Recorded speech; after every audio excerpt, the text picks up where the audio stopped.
Assalamualaikum warahmatullahi wabarakatuh. Halo, selamat siang teman-teman semua. Jadi, hari ini kita akan belajar tentang bagaimana upaya perjuangan bangsa Indonesia untuk mempertahankan kemerdekaan. Bersama saya, Nila Sriwijayanti, mahasiswa PPK Prajabatan Gelombang 1. Adapun topik yang akan kita bahas pada hari ini yaitu berkaitan dengan latar belakang upaya mempertahankan kemerdekaan Indonesia, kemudian ada perjuangan bersenjata dan perjuangan diplomasi. Perjuangan bangsa Indonesia untuk mempertahankan kemerdekaannya berlangsung pada tahun 1945 sampai 1949. Pada saat itu, Jepang menyerah kepada Sekutu pada tahun 1945. Sehingga wilayah Jepang di Asia diambil alih oleh tentara Sekutu atau dikenal dengan istilah AFNEI. Nah, tugas AFNEI ini yaitu menerima penyerahan kekuasaan dari Jepang, membebaskan tentara Sekutu yang ditahan Jepang, melucuti tentara Jepang, dan mengembalikannya ke negaranya.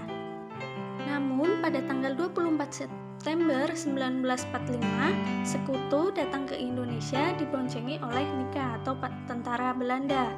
Hal inilah yang menyebabkan terjadinya upaya untuk mempertahankan kemerdekaan Indonesia dari penjajahan Belanda kembali.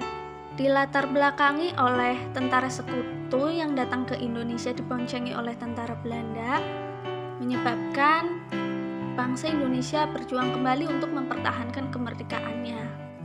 Proses mempertahankan kemerdekaan ini diantaranya yaitu melalui perjuangan bersenjata. Perjuangan bersenjata yang dilakukan bangsa Indonesia tidak hanya untuk melawan penjajah Belanda saja, melainkan juga untuk melawan Sekutu dan tentara Jepang. Upaya mempertahankan kemerdekaan Indonesia melalui perjuangan bersenjata ini melalui beberapa peristiwa. Di antaranya ada pertempuran 5 hari di Semarang, pertempuran Surabaya, pertempuran Ambarawa, pertempuran Bandung Lautan Api, pertempuran Medan Area, kemudian pertempuran Puputan Margarana, agresi militer 1 dan 2, serangan bom yang terjadi pada tanggal 1 Maret 1949. Pertempuran 5 hari di Semarang. Pertempuran ini dilatar belakangi adanya isu Jepang meracuni cadangan air minum di Semarang. Cadangan air minum ini merupakan sumber utama masyarakat di Semarang. Oleh karenanya, Dr. Karyadi berinisiatif untuk memeriksa kandungan air minum tersebut. Dalam perjalanan untuk memeriksa air minum tersebut, Jepang menembaknya hingga membuat Dr. Karyadi gugur. Peristiwa ini membuat pemuda Semarang marah dan menyerbu tentara Jepang. Dan peristiwa ini atau pertempuran ini berlangsung selama 5 hari di tanggal 5-20 Maret 1945. Pertempuran Surabaya. Di tanggal 19 September tahun 45 di Hotel Yamato Surabaya, beberapa orang Belanda mengibarkan bendera Belanda di hotel tersebut. Hal ini memicu kemarahan bangsa Indonesia, terutama rakyat Surabaya, sehingga rakyat Surabaya itu merobek bendera milik Belanda tersebut menjadi merah putih. Kemudian di tanggal 25 Oktober tahun 45, pasukan Sekutu bersama NIKA tiba di Surabaya di bawah pimpinan Jenderal Malabi. Kedatangan tersebut juga semakin membuat rakyat Surabaya menjadi marah. Oleh karenanya, pada saat itu terjadi pertempuran yang menewaskan Jenderal Malabi pada tanggal 30 Oktober 1945. Tewasnya Jenderal Malabi menyebabkan pada tanggal 10 November 1945 tentara Sekutu menyerang Surabaya dan pertempuran ini berlangsung selama berminggu-minggu. Pertempuran ini juga menewaskan salah satu tokoh yang sering kita kenal yaitu Bung Tomo. Pertempuran Ambarawa.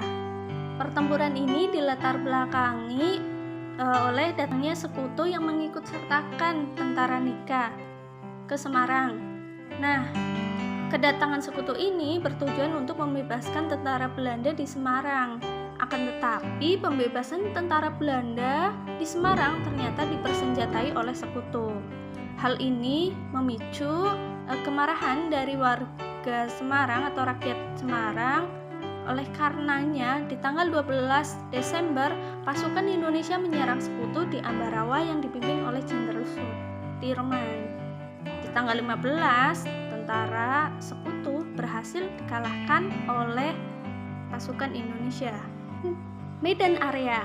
Pertempuran ini dilatar belakangi oleh datangnya sekutu bersama Nika yang tiba di kota Medan yang dipimpin oleh Brigadir Jenderal Kelly. Kedatangan sekutu ini bertujuan untuk menguasai wilayah Indonesia, sehingga pada tanggal 13 Oktober terjadi pertempuran antara pemuda Medan melawan pasukan sekutu.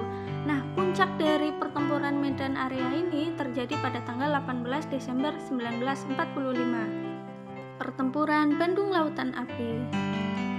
Kedatangan sekutu ke kota Bandung yang dipimpin oleh Brigadir McDonald bertujuan untuk meminta rakyat Bandung menyerahkan senjata yang dirampas dari tentara Jepang.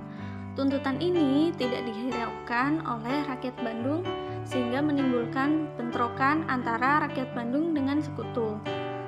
Oleh karenanya, di tanggal 23 Maret 1946 meletus pertempuran rakyat Bandung melawan sekutu. Dalam pertempuran ini, pemerintah Indonesia menginstruksikan agar kota Bandung segera dikosongkan. Kota Bandung sengaja dibakar oleh tentara keamanan rakyat agar tentara sekutu tidak dapat menggunakan kota Bandung sebagai kota militer. Selain itu, peristiwa ini juga menewaskan Muhammad Toha dan Ramdan yang gugur setelah meledakkan gudang amunisi milik sekutu. Pertempuran Puputan Margarana. Peristiwa ini terjadi pada tanggal 20 November 1945. Dilatar belakangi oleh kedatangan pasukan Belanda di Bali yang bertujuan untuk membentuk negara boneka yang diberi nama Negara Indonesia Timur. Hal ini memicu kemarahan rakyat Bali, oleh karenanya di tanggal 18 November, di bawah pimpinan I Gusti Ngurah Rai, rakyat Bali menyerang Belanda di Tabanan.